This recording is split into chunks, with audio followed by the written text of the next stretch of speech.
তোমরা মারামারি করছো কেন? এই যে জ্যাকু ম্যাকু, তোমরা মারামারি করছো কেন? হ্যাঁ, এ কি একজনকে কামড় দিয়ে ধরে রেখেছো? ও বাবা, এটা কি খেলা হচ্ছে না আদর হচ্ছে? উলি বাবলি, এটা খেলা হচ্ছে না আদর হচ্ছে? দেখেছো কি সুন্দর দুটো আবার তাকিয়ে দেখছে, দেখো। ওদের মজাগুলো দেখতে দেখতেই না আমার মানে দিনের অনেকটা সময় কাটে। দেখো, আমি যে ক্যামেরা করছি ঠিক বুঝতে পারছি যে হ্যাঁ আমি ক্যামেরা করছি, হ্যাঁ আমি ক্যামেরা করছি। বাবালি বাবালি। আর এই দেখো মা নিচে পাহারা দিচ্ছে, যে মা পাহারা দিয়ে বসে আছে।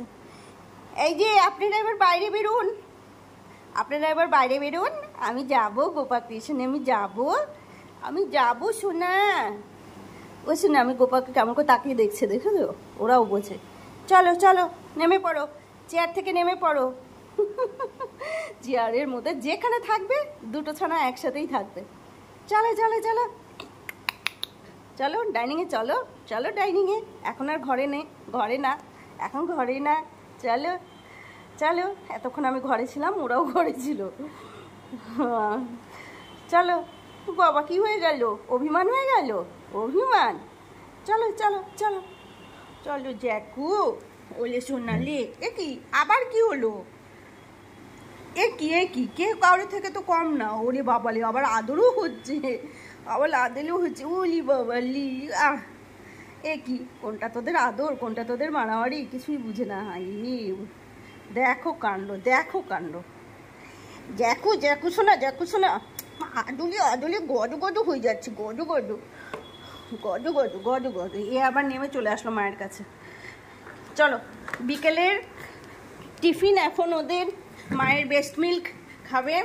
আমি এখন যাচ্ছি গোপাল ক্রিয়েশনে। আর এই যে সবটি এখন থাকবে ডাইনিং।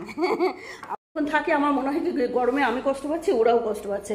তো যাই হোক, ঘরে যেহেতু এসিটা চলে সেজন্য সবগুলোকে মেঝের মধ্যে চেয়ারের মধ্যে ওরা থাকে, কোনো কোনো সময় আমার পাশে এসেও থাকে। তো আমি সেটা মানে আগে তো আমার ব্লগে যারা দেখতে, অনেকে তো ব্লগ দেই না, তো যাই হোক আমার মোটামুটি ভালোই লাগে, আমার বেশ ভালো লাগে। আমি আসল কথা, ওরা এতটাই অভ্যস্ত হয়ে গেছে না, তো সেই জন্য সেদিক থেকে ভালো লাগে। আর কাছে না থাকলেই বরং ওদেরকে আমি মিস করি, মনে হয় কোথায় চলে গেল কোথায় চলে গেল। তো চলো যাচ্ছি গোপাল কৃষ্ণে। এখন বাজে সন্ধে কটা, 6টা হবে। সন্ধেবাতি দিলাম। আজকে আবার গুরু পূর্ণিমা, শুভেচ্ছা সবাইকে গুরু পূর্ণিমার।